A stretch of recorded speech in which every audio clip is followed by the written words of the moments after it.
ابتدا ہے اللہ تعالیٰ کے نام سے جو بڑا مہربان اور نہایت رحم والا ہے۔ درود و سلام رسول کریم حضرت محمد صلی اللہ علیہ وآلہ وسلم پر اور آپ صلی اللہ علیہ وآلہ وسلم کی آل پاک پر۔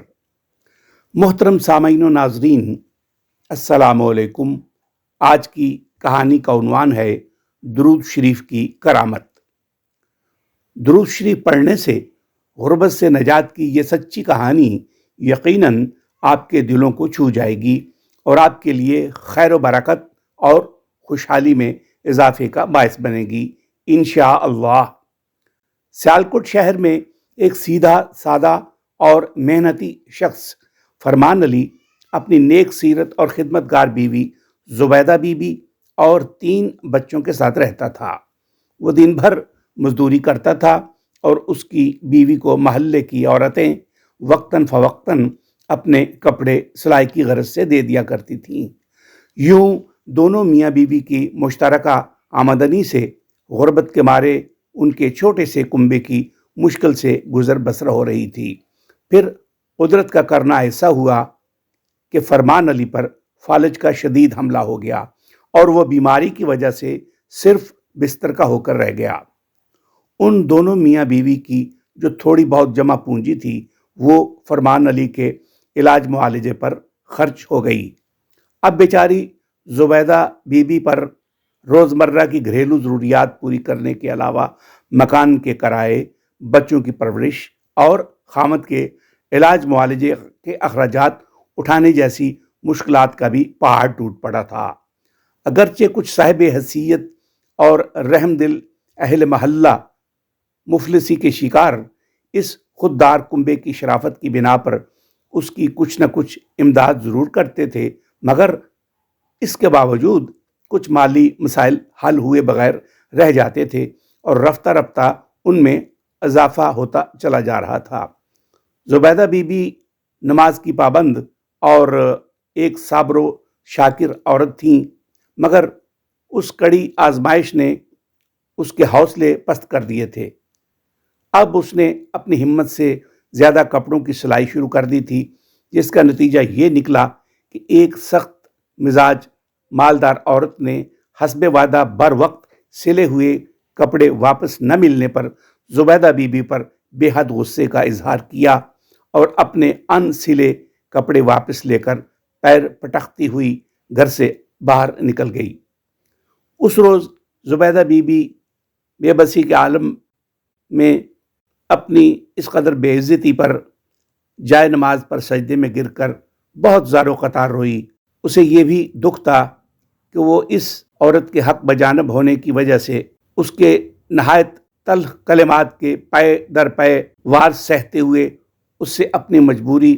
اور معذرت کا اظہار بھی نہ کر پائی، اور یہ بھی ملال تھا کہ اس کا کوئی رشتہ دار بھی اس قابل نہیں تھا کہ ان کٹھن حالات میں اس کی مدد کرتا۔ زبیدہ بی بی ہر نماز کے بعد اپنے گھر کے حالات کی بہتری کے لیے دعائیں کرتی تھی، مگر کچھ مثبت آثار نظر نہیں آتے تھے۔ چنانچہ وہ صبر اور شکر سے کام لے کر اللہ تعالیٰ کی رضا پر راضی ہو جاتی تھی۔ ایک روز جب زبیدہ بی بی کے بچے مسجد سے قرآن پاک پڑھ کر واپس گھر آئے تو بڑے بچے نے ماں کو اپنے استاد اور امام مسجد نابینا بزرگ حافظ محبوب عالم کا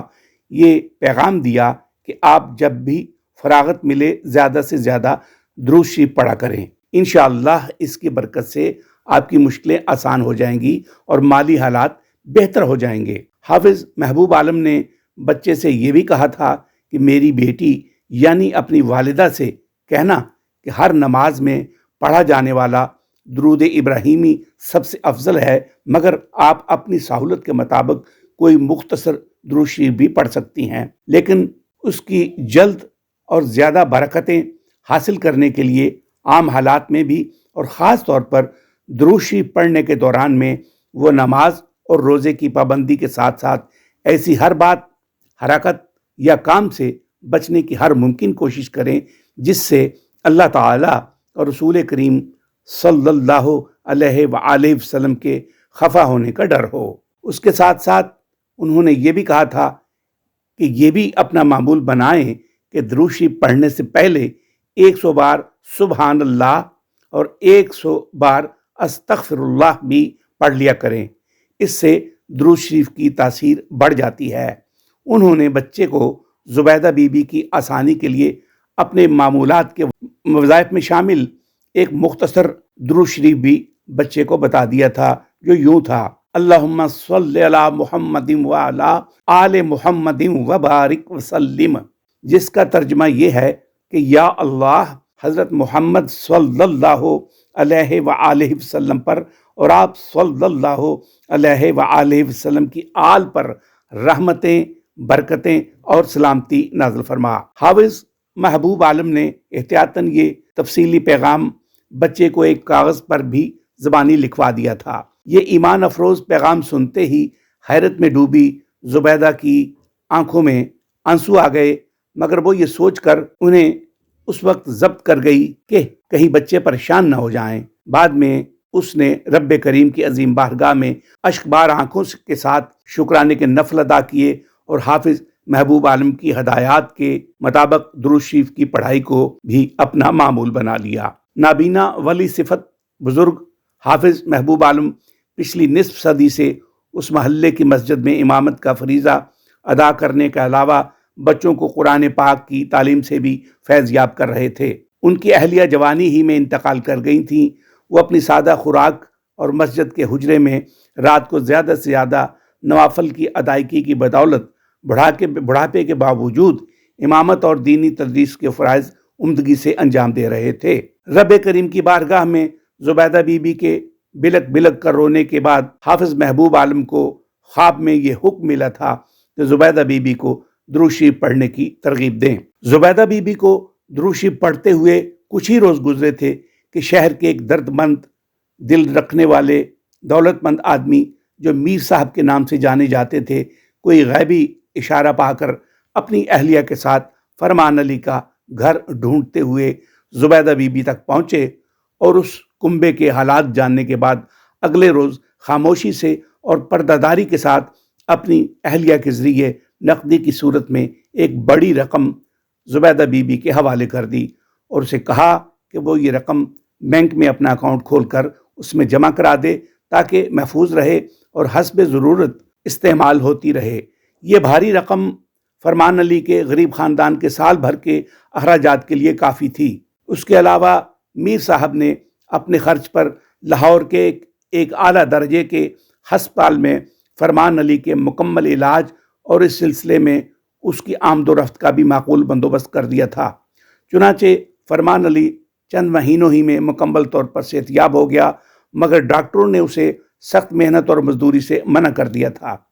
اس بنا پر میر صاحب نے اسے اس کے گھر سے کچھ فاصلے پر واقع ایک گلی میں دستیاب چھوٹی سی دکان میں کریانہ سٹور بنا دیا اور اسے تلقین کی کہ اب وہ کسی کی مدد کے بغیر محنت اور دیانتداری سے کام کر کے عزت و آبرو کے ساتھ خوش اسلوبی سے اپنے گھر کا نظام چلائے۔ فرمان علی نے نیک نیتی سے اپنے کاروبار کا آغاز کیا، جو روز بروز بڑھتا چلا گیا۔ زبیدہ بی بی نے بھی اپنے سلائی کے کام کو بہتر شکل دے دی، چنانچہ کچھ ہی عرصے میں ان کے گھر میں ان کی ضروریات کے مطابق دولت کی کچھ کمی باقی نہ رہی۔ اب زبیدہ بی بی نے گھر کا ایک کونا درود شریف کی پڑھائی کے لیے وقف کر دیا تھا، جہاں زبیدہ بی بی، فرمان علی اور ان کے بچے فارغ اوقات میں باری باری درود شریف کے ورد میں مصروف ہو جاتے تھے۔ وہ سب نماز کی پابندی بھی کرتے تھے اور ہمیشہ دعاؤں میں اپنے محسنوں حافظ محبوب عالم، میر صاحب اور ان کی اہلیہ کو یاد رکھتے تھے، نیز ضرورت مند لوگوں کے کام آنے میں پیش رہتے تھے۔ محترم سامعین و ناظرین، درود شریف محض غربت سے نجات کا ذریعہ ہی نہیں اور نہ ہی صرف ایک ذکر ہے، بلکہ یہ اللہ تعالیٰ اور اس کے رسول صلی اللہ علیہ وآلہ وسلم سے محبت کا اظہار بھی ہے۔ قرآن اور حدیث میں درود شریف کی بہت فضیلت بیان کی گئی ہے۔ فرمان الہی ہے، بے شک اللہ اور اس کے فرشتے نبی صلی اللہ علیہ وآلہ وسلم پر درود بھیجتے ہیں۔ اے ایمان والو، تم بھی ان پر درود بھیجو اور خوب